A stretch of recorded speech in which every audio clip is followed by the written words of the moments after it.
অত্যাধুনিক আকাশ প্রতিরক্ষা ব্যবস্থা, শক্তিশালী ক্ষেপণাস্ত্র আর হাজার হাজার ড্রোন, এত সব সমরাস্ত্র কি আসলেই কোনো দেশকে পূর্ণ নিরাপত্তা দিতে পারে, নাকি যুদ্ধের ময়দানে কেবল প্রযুক্তির চেয়েও বড় কিছু প্রয়োজন? ইরানের সাম্প্রতিক পরিস্থিতি এই প্রশ্নকেই এখন বিশ্বজুড়ে বড় করে তুলেছে।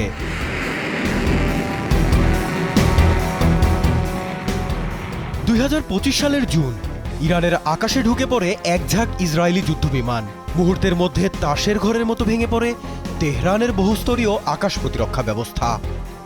হামলায় লণ্ডভণ্ড হয়ে যায় ইরানের রাডার সিস্টেম, কমান্ড সেন্টার আর ক্ষেপণাস্ত্র ঘাঁটির মতো গুরুত্বপূর্ণ সব সামরিক অবকাঠামো। টানা 12 দিনের সেই যুদ্ধের শুরুতেই আকাশসীমার নিয়ন্ত্রণ হারিয়ে বেশ বিপাকে পড়ে যায় দেশটি।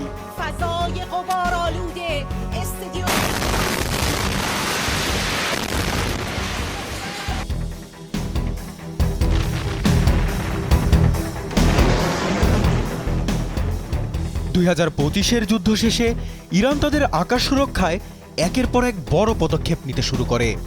তবে 2026 সালের যুদ্ধের সময় প্রশ্ন জাগে, সেই বিপুল আয়োজন কি আসলেই কোনো কাজে এসেছে? গত বছরের যুদ্ধে দেখা গিয়েছিল সংঘাতের প্রথম ধাক্কাতেই ইরানের প্রধান সুরক্ষা দেয়াল বা মিসাইল ডিফেন্স রাডার সিস্টেমগুলো ব্যাপকভাবে ক্ষতিগ্রস্ত হয়। ইরানের গর্ব দেশীয় ভাভার 373 এবং রাশিয়ার তৈরি S-300 ক্ষেপণাস্ত্র ব্যবস্থাগুলো কার্যত অন্ধ হয়ে পড়েছিল। শত্রুর সেই স্যাচুরেশন কৌশল বা একসাথে শত শত মিসাইল ছুড়ে প্রতিরক্ষা ব্যবস্থা দুর্বল করে দেওয়ার পদ্ধতিটি ইরানের জন্য ছিল বড় এক কৌশলগত পরাজয়।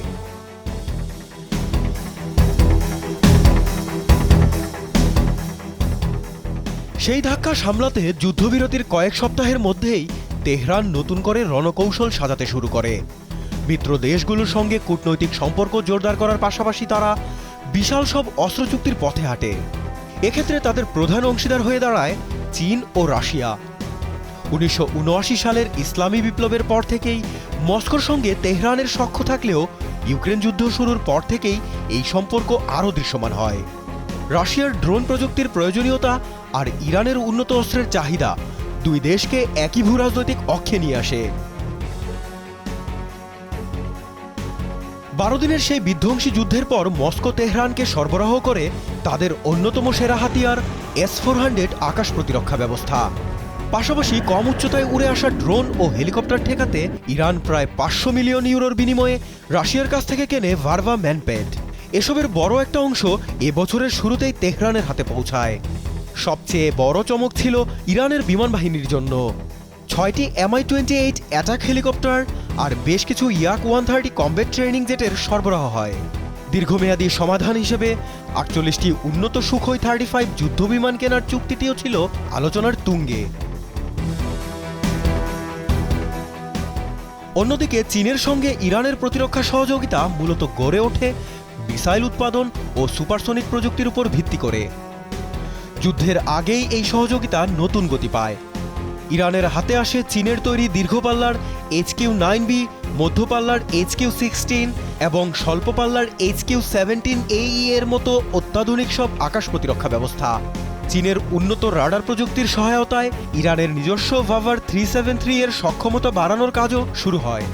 এমনকি গত সেপ্টেম্বরে চীন থেকে কয়েক হাজার টন সলিড ফুয়েলের বিশাল চালান পৌঁছায় IRGCর হাতে, যা দিয়ে প্রায় 800টি ব্যালিস্টিক ক্ষেপণাস্ত্র তৈরি করা সম্ভব।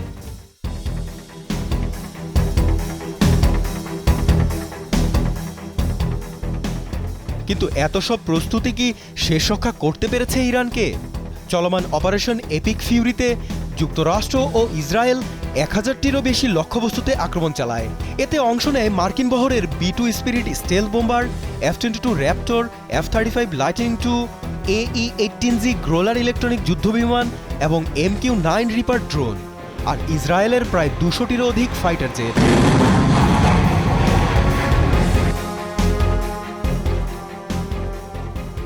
ফেব্রুয়ারি সকালে প্রথম দফার আকস্মিক হামলার পরপরই শুরু হয় দ্বিতীয় আঘাত। নিশানা করা হয় ইরানের আকাশ প্রতিরক্ষা ব্যবস্থা ও ভূমি থেকে আকাশে নিক্ষেপণযোগ্য ক্ষেপণাস্ত্র ব্যবস্থাকে। এছাড়াও Tomahawk cruise missile, M142 HIMARS rocket system এবং একসাথে ছোড়া অনেকগুলো সস্তা সুইসাইড ড্রোনও ব্যবহার করে ইরানের আকাশ প্রতিরক্ষা ব্যবস্থাকে ধোঁকা দেয়া হয়। আর এভাবেই আকাশ, সমুদ্র এবং স্থলভিত্তিক বহুমাত্রিক অস্ত্রের সমন্বয়ে ইরানের বিমানবন্দর, ক্ষেপণাস্ত্র ঘাঁটি, রাডার স্টেশন ও অন্যান্য গুরুত্বপূর্ণ সামরিক অবকাঠামোতে ব্যাপক ক্ষতি করা হয়।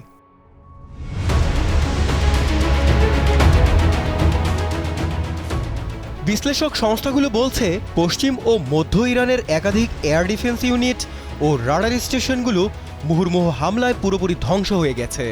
এর ফলে প্রশ্ন উঠছে, নতুন করে বসানো চীনা ও রুশ সিস্টেমগুলো কি আদৌ কার্যকর ছিল? বিশেষজ্ঞদের মত, তেহরানের এই ব্যর্থতা কেবল কোনো একক দুর্বলতার কারণ নয়। নতুন সিস্টেমগুলোর মধ্যে সঠিক সমন্বয়ের অভাব, সময়ের স্বল্পতা এবং দীর্ঘমেয়াদী নিষেধাজ্ঞার কারণে রক্ষণাবেক্ষণের জটিলতাও ছিল প্রধান সংকট। চীন বা রাশিয়া থেকে আনা দামি দামি অস্ত্রগুলো ইরানের নিজস্ব নেটওয়ার্কের সঙ্গে পূর্ণাঙ্গ রূপে যুক্ত হতে পারেনি। একটি কার্যকর প্রতিরক্ষা ব্যবস্থা গড়ে তুলতে যে কঠোর প্রশিক্ষণ ও প্রস্তুতির প্রয়োজন পড়ে, তেহরানের হাতে সেই পর্যাপ্ত সময়ও ছিল না।